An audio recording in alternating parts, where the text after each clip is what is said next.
Hello everyone. So as you saw, I just finished planting this eggplant bed. If you have been around here, I did a video on how to plant a vegetable garden.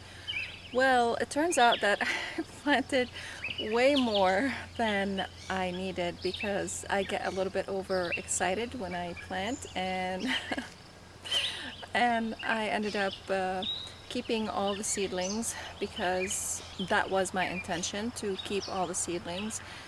But I didn't really calculate the square footage, and I also thought that I had more beds than I actually did here, because I thought I had 2 more beds in the area that I'm standing in here than I did. I should have came out here and actually counted the beds that I had, but I just kind of did it off of memory. And usually I tend to follow my plan pretty closely. This year I had to do a lot of changes because of those 2 added beds that were non-existent. And also because I ended up with a little bit more plants than I originally intended to have. Now, that's not a big deal. I wanted to accomplish this goal of planting all these plants and being able to harvest enough for a year and preserve it for the year. And for some other plants that I had, my plan with them is if I ran out of space, I would give those plants away to whomever wants them. Now, I have a set goal, and that is to learn how to grow food for an entire year.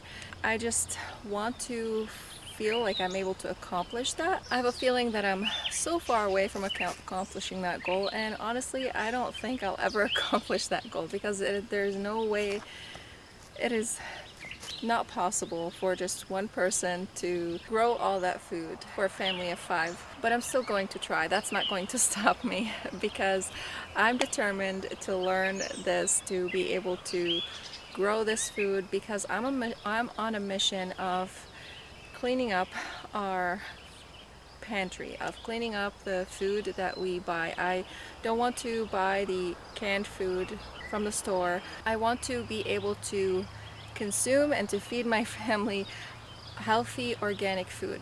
I can also go to the local farmers markets and buy the organic food that they grow, and this is what I'm planning on doing this year and preserving it at home, because again, I do not want to be purchasing all those canned foods. For the sake of the health of our family, this is my goal.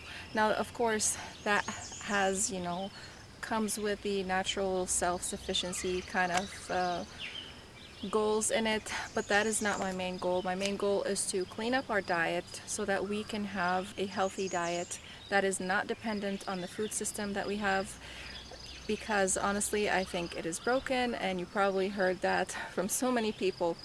And I'm also on a mission again to buy local food and home organically grown for the same reasons. So if I can avoid the grocery store, I would be super happy. Of course, you cannot avoid the grocery store 100%. You're still going to go there to buy certain things like toilet paper and tissue papers and all these things that you're going to need in order to live, right? Now, I take joy in growing our own food just because I love growing vegetables, and I love the smell of the homegrown vegetables, the organic food. I love its flavor. It's full packed with flavor. It's jam-packed with flavor. The flavor of the food that you purchase from the store will not come close at all to the flavor of the food that you grow in your own garden.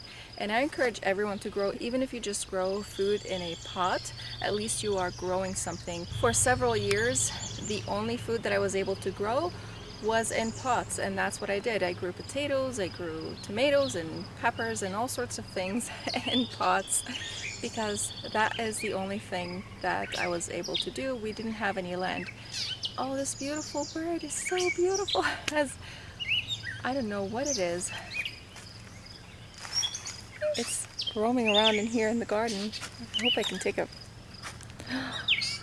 Let's see. Oh, nope.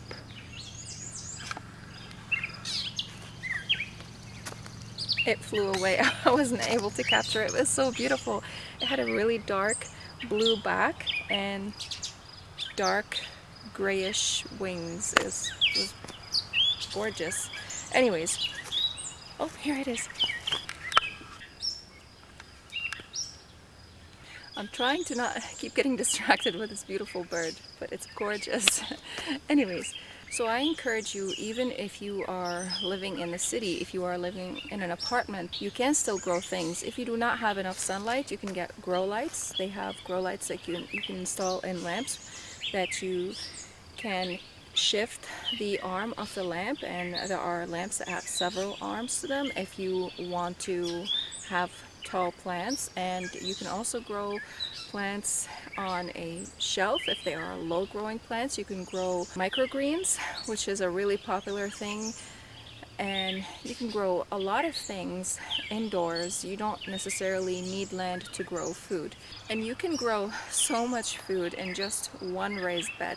Now I have a gigantic garden over here, of course, but I don't want you to compare what you have to what I have over here. Start small, because when you are learning, you need to start small. You can't start big, because you're probably going to do a lot of mistakes and you probably are going to get frustrated, but don't let that stop you. Keep going and keep trying, keep learning. And this is why we have channels like this channel over here and so many other wonderful channels on YouTube that teach gardening and organic gardening. And I encourage you to go ahead and delve into this realm of gardening and learn about all the food that you can grow and all the different herbs and flowers that you can grow, if this is what you want to grow as well. If you've been around here, you know that I love growing flowers also. I have lots of gardens and planning on growing them even more. So I'm not against growing flowers at all, and I think flowers are wonderful for our ecosystem because they bring in tons of beneficial insects and they are wonderful for the pollinators. I am also going to plant today some celery and some blue flax. Let me show you where I'm going to be putting them. This is one of my onion beds right here, and I have some miner's lettuce that seeded itself, and yesterday I came out here and harvested it, and it turns out that I have one growing right here in the corner of the bed. This bottom board is rotting, so this is going to need to be replaced. And my plan originally, before the miner's lettuce planted itself in here, was to plant zinnia in this circle right here.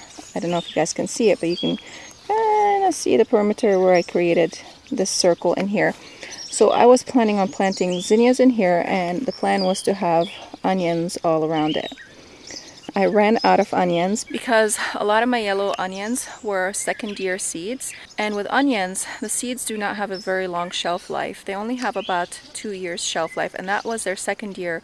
So I should have seeded them more heavily than I did. I put about 7 seeds in each cell, and a few of them germinated. I would say about 2 to 3 seeds germinated in each cell out of the 7 that I put in each cell. So I ended up with a whole lot of space. That bed over there where I planted the eggplant was intended for onions, but because I ran out of onions, I ended up planting the eggplants in there. And also that bed was intended for another thing as well, but I ended up with a whole lot more cabbage than I planned on planting. And also in this bed over here, I ended up having some gladiolas that just came up. We are in zone 5 and we had minus 20 degrees this winter, but whatever gladiolus corms that were left in the ground that just kind of spread on their own ended up coming up on their own. And I'm super excited because, you know, gladiolas are not a perennial in our area, but here they are. They multiplied themselves and they stayed in here, and I pulled a lot of them up already. Also, I have some sort of a squash that is growing in here. I'm not sure what that is.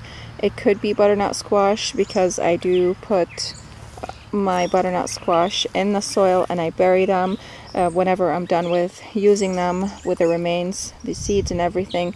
So it's a possibility that these are butternut squash growing in here. So I ended up with a whole lot of cabbage, more than I intended to for the spring season. So I ended up planting these 2 beds with cabbage, and that's totally fine. I was way behind on planting the spring garden. I actually didn't get any seeds in the ground. I was planning on planting some lettuce and some all sorts of stuff, spinach and all that. Now it's too late to plant spinach, but I will be planting a different type of spinach that does not bolt, and I got the seeds for that last year from Baker Creek, and I'll probably share that with you in a different video.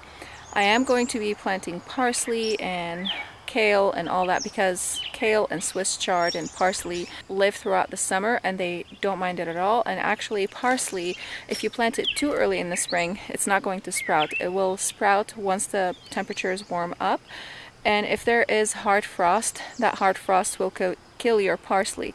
But once the parsley is established, it is going to survive regardless of what kind of frost it gets. I actually had a couple of parsley plants in the bed where I planted the eggplants last year that came back after snow and hard frost and all sorts of things. So the plants came back because they were protected by a good layer of plants around them and because of the snow that covered them. So even though we had tons of cold temperatures and snow and all that, the plants did come back. So that's one thing you want to know about parsley. So now let's get back to this bed over here.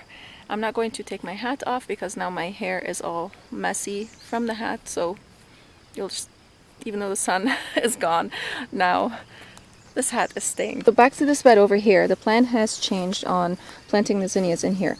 Instead of the zinnias, I decided to plant this blue flax over here. This blue flax, as you can see, has a sort of a wispy texture to it. So it's going to allow the light to go through it, and it's going to allow that light to touch these plants over here, the onions and the miner's lettuce in the back. If I plant something that's going to grow too tall in this section over here and has thick foliage to it, it's going to block all the sunlight from anything that's behind it. So by planting these blue flax over here in the middle, that's going to eliminate that problem, and it's going to also provide some height and some beauty in this bed over here. So the celery that I have over here that should have been planted a long time ago also is going to go on the outer perimeter of this circle, and it's going to fill up the rest of this bed over here where the onions should have been planted. So that's what I'm going to do. Also, just one thing I forgot to mention is before I planted the eggplants in that bed over there, I amended the soil with some good organic compost, and I think this is actually the Coast of Maine compost. I think it might have some fish in it or something like that. I'm not sure. I did not look at the ingredients. And also I amended the soil with some organic fertilizer, because compost, even though it is going to provide your plants with a lot of nutrients, it might be lacking in some of the elements that the fertilizer has. So by putting both things together, the compost and the fertilizer, you are covering anything that the soil might be lacking. And I know this bed needs help in here, and this is why I did this, because I've observed the plants growing in it in the past couple years, and it seems to me that it needs quite a bit of help in here. So this is why these amendments went in here. If that bed was healthy, then all I would have added probably is either the compost or the fertilizer. I wouldn't add them both. If your raised beds are kind of getting on the low side, you can also amend them with compost. That's going to raise up the soil level, and that's also going to provide you with rich organic matter that your plants are going to love. So right now, let's go ahead and get the celery and the flax planted, but before that I just need to prepare the bed a little bit. I'm only going to give this bed some fertilizer because it seems to be doing pretty good. It does not need any compost in here. I'm going to use the compost on the peppers that I planted the other day over there.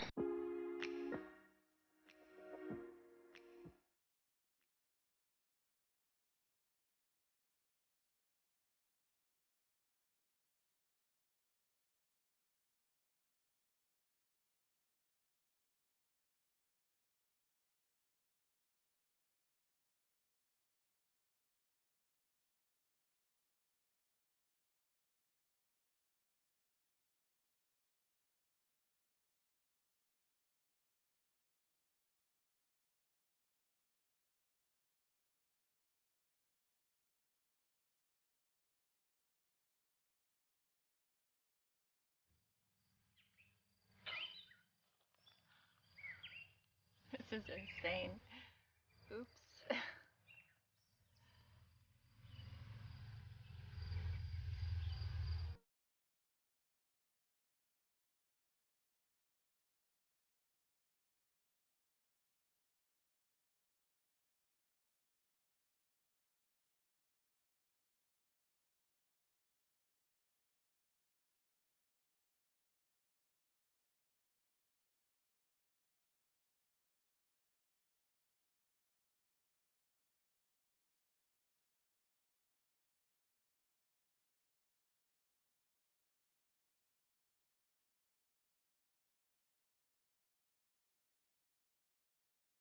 So I'm left with this space right here. I was thinking maybe I could come with a cucumber that doesn't grow that much, like a bait alpha cucumber, and have it trail over here on the side, or maybe some sort of a small squash. I'm not sure.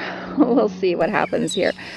But I ended up with a whole lot of celery plants. I had some of them growing in the 2 growing in 1 cell pack, and I noticed that those weren't doing as well. I think next time I'll just plant 1 seed in each, and just if something does not germinate, I will replant it again. So I planted these about 9 to 10 inches apart from each other. There is celery in here, and there is also pink plume celery. So I got them all mixed up because I wasn't looking at the tags when I was planting. I just wanted to be done. I will water these in as well. Celery grows kind of a big bulb at the bottom, and that grows bigger than the celery. Celery does not need that much space. So oops. Oh well. I guess I'll just won't have them grow that big. Anyways, I don't like them to be super big because they start getting tough. So we'll just have them close and together, and we'll harvest them a lot earlier than they're supposed to be harvested. Not a big deal. And I also like to leave the celery in the ground and just come back to it and harvest it, just as I do with parsley and with cilantro. This is what I like to do, and I find that the leaves have a good flavor to them. I prefer to actually use the leaves in flavoring the different foods rather than using the stems if you're using it, for example, in soups or whatever, something like that, and even in salads because they have a pretty strong flavor to them. So these are all fertilized and they are all set up on irrigation. All I have to do right now is just water them. I still have a rosemary. I'm going to plant that, but I won't film that for you because my little one wants to cuddle, she says, so I want to cuddle with her. Alright, so I just want to quickly show you the peppers that I planted, and just to talk a little bit more about growing food and a little bit more about self-sufficiency. So right here, this is a 16 by I think 3, but you know, I measured, but it's handmade, so it wasn't exactly 3 feet. And this whole bed is filled with peppers. And also on this side, if I pan over here to the left of me, I filled up the rest of this bed right there where I'm creating a circle. Also, that bed is filled with peppers. Now this bed right here is filled with potatoes. This bed right here, most of it is filled with potatoes. The rest is going to be filled with some sweet potatoes. And most of these potatoes in that bed actually came back on their own from last year because I left a few little ones in there. I just didn't feel like hunting them. And they came back, and also my Purple Majesty potatoes were sprouting, so I just felt bad and I ended up planting them in here. So we ended up with a whole bunch of potatoes. That bed on that side also is full of potatoes that I actually purchased, seed potatoes, and planted in there. But you can see the difference in that bed and in this bed over here. And anyways, behind it we have some fennel that came back from last year. And again, we are in zone 5. I just wanted to talk a little bit about growing food and self-sufficiency. So there are two things that I want you guys to take out of this. One is when you grow food, you can control what is going in the soil, you can control what's going on the plants. So you can either make it organic food or non-organic food. That is your own decision. This is why I grow our own food, because I want it to be organic. I already mentioned that earlier. But I also want to touch a little bit about self-sufficiency. There are two things that I want to mention about that. And one is that you cannot possibly do everything on your own. So this is why I want to start looking for local food in our area, or organic grown food, when it comes to meat, when it comes to milk, when it comes to all these different things, you know, vegetables, whatever I cannot grow in here, fruits. That's where I want to source it, because it is local. I will be supporting local businesses, and it's also going to be grown organic as I would have grown it. Maybe not necessarily 100% the way how I grow it, but I can trust the people here in our area, and I can the farmers. So that's one point. The other point is I feel like self-sufficiency is such a taboo thing. People consider you kind of a nut job, kind of crazy head if you talk about self-sufficiency, or if you talk about growing your own food, or whatever it is. And I want to kind of dismiss that. I think we need to get back to the ground. We need to start growing our own food. We need to start raising our own animals, because the health benefits that you get out of that cannot be replaced with doctors, with pills, with anything that you purchase from the store. And also because our food system is broken. That's my 2 cents on that. If you want me to talk more about that, I will. I don't know how far I'll take it, but I'm just gonna stop right there. And I think a lot of you are gonna understand what I'm talking about. So I hope you guys enjoyed this video. I hope you learned something new, and I hope that you will come back again, and you will continue to watch these videos. And I want to encourage you to get out there, get gardening, grow something, grow some food, grow some flowers, and make this place a little bit more beautiful and a little bit more enjoyable. And I will be leaving a couple videos for you right here and right here to enjoy until next time. Thank you guys so much for watching, and I'll see you again next time. Bye.